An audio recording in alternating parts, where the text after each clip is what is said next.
युक्ती होती, बुद्धीमध्ये वरिष्ठ होते आणि म्हणून हे पहिला संवाद सुलोचना पातिव्रता धर्माचं पालन करणाऱ्या सुलोचना माता इंद्रजित महाराजाबरोबर त्याचा आता संवाद होता. हनुमान म्हणले ही सीता आहे माझ्या स्वामीची कांता. या इंद्रजिताला अनुसरली म्हणजे याच्याशी त्यांनी संमत झाली. आता मात्र या द्वाराही मी वाचू देत नाही असा विचार हनुमानाने केला. पुढं काय ऐकलं तव सुलोचनामध्ये कथा रामाने चोरून आणली सीता. तिचा सोडवावे इंद्रजिता येरी कुळ घाता करील. चांगला दिला म्हणून पतिव्रता माऊलीनं आपल्या पती परमेश्वराला चांगले विचार सांगावेत आणि सुलोचना मातेनं सांगितलं महाराज ऐका आजपर्यंत मी काय तुम्हाला बोलले नाही आणि बोलले तरी तुम्ही काय मला ऐकलं. सुलोचना माता इंद्रजिताला म्हणू लागल्या जी काही रामाची सीता आहे तुमच्या पिताजीने हरण केले का कांता चोरून आणली का ती त्याच्या स्वाधीन करावी आणि त्यावेळेस आपल्या सर्व कुलाचं रक्षण होईल. आपण सर्वजण वाचल्या जातो हा धर्म आहे असं सुलोचना सांगत होती. हा संवाद हनुमानजी ऐकत होते. काय झालं इंद्रजित म्हणे ऐका आता सोडून म्हणे जाता सीता. रावण करू धाय गाता सुरदता सोडोनी. तुझं ज्ञान तुझे पशी राहली बाई मी जर माझ्या वडिलांना असा सल्ला द्यायला गेलो का विषयाला पेटले म्हणजे ते त्याला सन्निपात झालेला सीतेचा ते माझाच घात करते म्हणणार नाही माझा इंद्रजित आहे माझा पुत्र आहे म्हणून. हे तुझं ज्ञान मी काय सांगू शकत नाही असं तुझं केलं. इंद्रजित महाराज बोले रावण सीता सन्निपता बुद्धी सांगता करील गाता. आपण नवदली माता कुळक्षयार्था ते सीता. तू हे सांगू नको जे होणार आहे ती होणार आहे तिथं बुद्धी लावून उपयोग होत नाही. भविष्याचा विचार करून आपला उपयोग आहे का त्याच्या मागं उघड कसं होईल काय करायचं कसं व्हायला आपला आपण बघा ना बरं नाही तिथं आपण विचार करून काय उपयोग होईल का. इंद्रजित बोलले सुलोचनेला तू डोक्याला लावू नको जे होणार आहे का भविष्य ते घडणारच आहे तुम्ही थांबू शकणार नाही. हे सर्व त्याच्या सत्तेने चालले आपण पण म्हणतो पण तरी आपल्याला काम प्रश्न उघड डोके विचार येतो. जुन्या काळात आता नाही बरोबर करायचं तुम्ही पाय लावून बसायचं उघड डोक्याला हात लावायचा कसं होईल कसं काय झालं डोक्याला हात लावून कसं होईल देशाचं त्यामुळे देशाचं जाऊ तिकडे घोडा खाली लावायचं बघा. आपल्या डोक्यापुढे आपण विचार करावा बरोबर आहे काय म्हणजे रिकामा वेळ आपल्याला कुठं घालावा कळत नाही. तसंही म्हणजे तुझं ज्ञान तुझ्या पशी राहू दे मी जर गेलो का ते माझा घात करल कुणाचा घात होऊ दे तिथं नाश होऊ दे नाही तर काय होईल तरी होऊ दे मात्र मी समोर जाणार नाही असं इंद्रजित बोलत होते. काय झालं आयशा इंद्रजित सांगता सुलोचना हे नव्हे सीता. कुला पावले हनुमंता होय निघता ते दोन्ही निघाले हनुमानजी पुढे कळालं म्हणजे जसा विचार केला तसं नाही म्हणजे ही सुलोचना ही इंद्रजित याचा दुसरा संवाद चालू ही माझ्या स्वामीची कांता नाहीये ही आईचा सीता नाही म्हणून हनुमानजीने आपलं मार्गक्रमण केलं. वेगी उडोली मारुती गेला कुंभकर्ण ग्रहाप्रती. गणगणती जगती श्वासवृत्ती गजमैसे.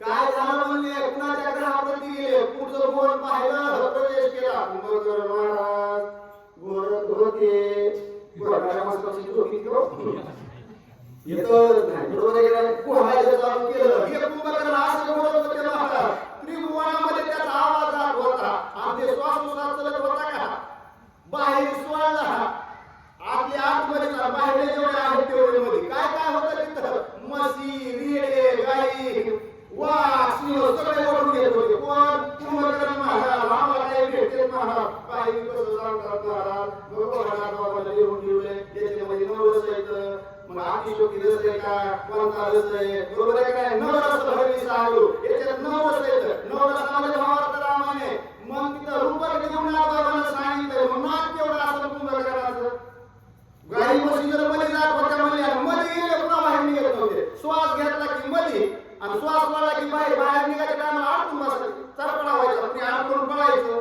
पण तिथं कुणी वाचत ही आकृती हनुमानजीनं पाहिली काय विचार केला नासिकेच्या केशांतरी ओरडती गुंतले करी म्हातारी हाती घेती झुंजारी घशा माजारी जाती सिंह. गर्दी झाल्यावर काय होतं? मागच्या माणसाला पुढच्या माणसाला भेटलेलं आपलं कसं होतंय? बघा तुम्ही आता चाकरवाडीला जाऊन थांबलो त्या गर्दीमध्ये. कुठं? जेवणाच्या माठावर. तिथं लिस्टमध्ये असं थांबायचं. हे आपोआप रेटा होतोय. मधला माणूस आदर होतो. त्याला पाय कुठे टाकलाय ती कळत.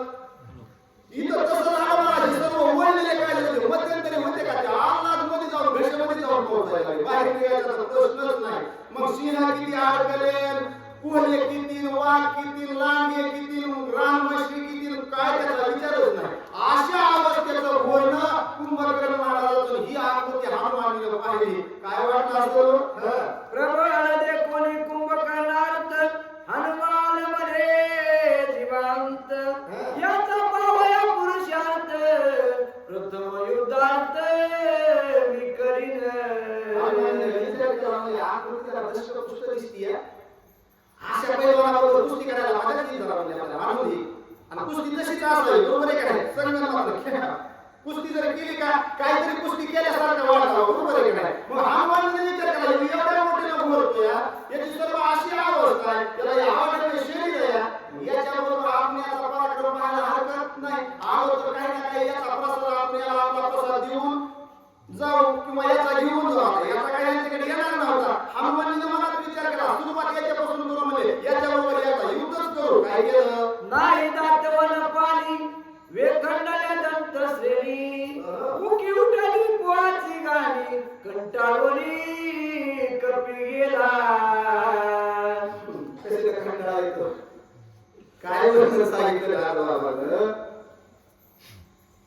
घाण येत होती घाण. दाताला शेवाळ चढलं होतं. कुणाच्या? कुंभकर्णाच्या.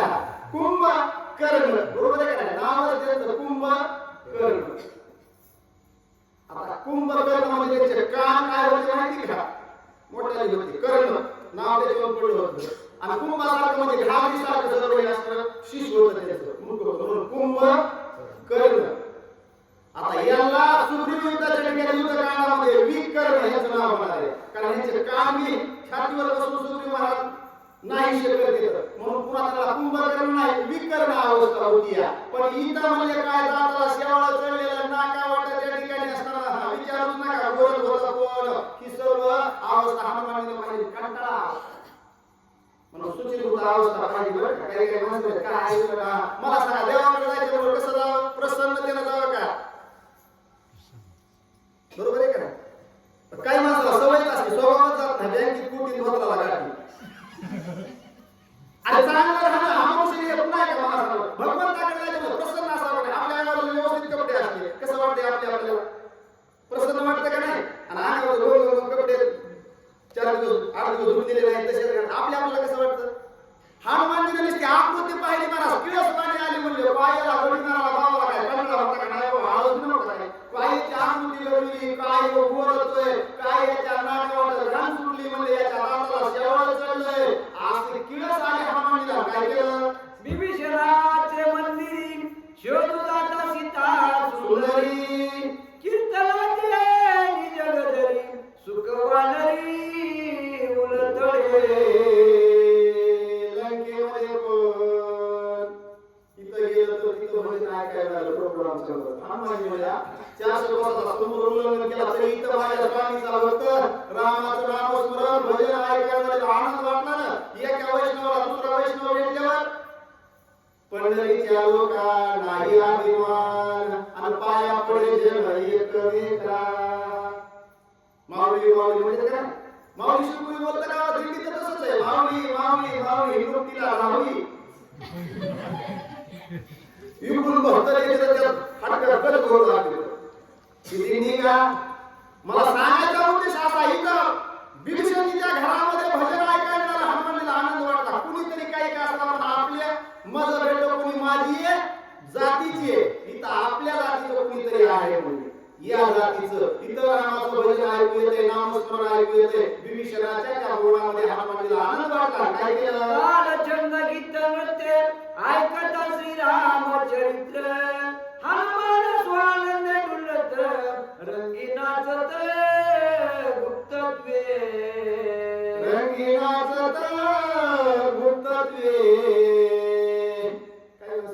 मधल्यामध्ये ताल घडते बरं का ज्याला ताल आहे का ताल असतो ज्याला कळतं का मधल्यामध्ये बसलेला येतो का त्याला कळत आहे स्वरात चाललंय का स्वरात चाललंय मधल्यामध्ये ताल अंतर तसं हनुमानजी मधल्यामध्ये श्रीराम जय राम जय जय राम श्रीराम जय राम जय जय राम ऐकायचं वाटते घेतलं की त्या आनंद मला सांगा तुम्ही आपल्या मुखाला आपण असं नाम घेतलं परंतु रामचंद्र समोर येऊन आपल्याला प्रसन्न दर्शन देते ना पण आपलं राम राम म्हणा राम करायचं राम राम राम राम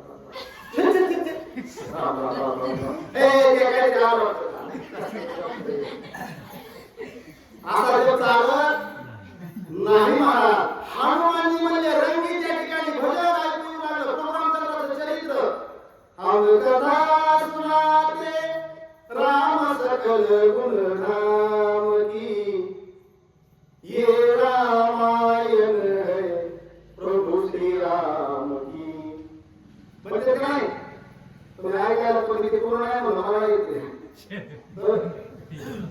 कसं वाटतं ऐकायला हे असं स्वरात त्याला त्याला आवाज दिला त्याचा भगवंताचं नाम स्मरण घ्यावं आवाजाला चांगला का त्याचं भजन म्हणावं त्याने आवाज म्हणावं त्याला तिकडे तीन नाही आवाज लावावा तिकडे त्या दिवशी आले होते आनंदामध्ये हाती चालायची आहे आता काय करावं मूळ स्वभाव जाईना ज्याचा जो स्वभाव म्हणजे जात नाही मला त्याला कुठेही निवडून तुम्ही टाका त्याचा स्वभाव धरणार म्हणजे आज ती गाणी म्हणणार मला काय पिठावर वाटायला त्याचा स्वभाव तुमचा लागतो इकडे लागतो रामकृष्ण हरी आपला त्याचा तो नाही केव्हा मला आता काय करावं अरे बाबा हे रामायण नाही ना इथं हे सत्व पाहिजे सत्व म्हणजे भक्तीचे तीन प्रकार आहेत सत्व म्हणजे भक्ती पाहिजे रजोगुणी चालत नाही तमोगुणी चालत नाही ढोलकी ही तमोगुणी आहे तबला हा रजोगुणी आहे आणि मृदंग पकवावर हे सत्वगुणी वाद्य आहे हे भजनात पाहिजे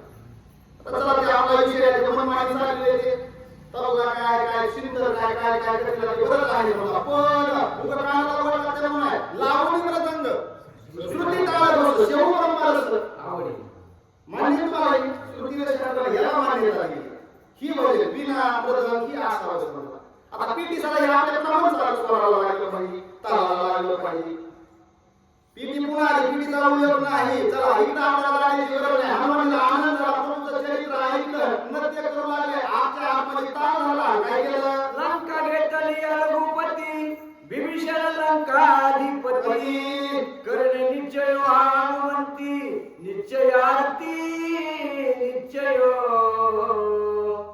ही गोष्ट महत्त्वाची आहे हनुमानजी कुठे लंकेमध्ये शोध घ्यायचे बघा प्रतिज्ञा इथंच केली आहे रामाला आणखी जवळ भेटतेच नाही संताचा शब्द देवाला पूर्ण करावा लागतो काय म्हणले हनुमानजी माझे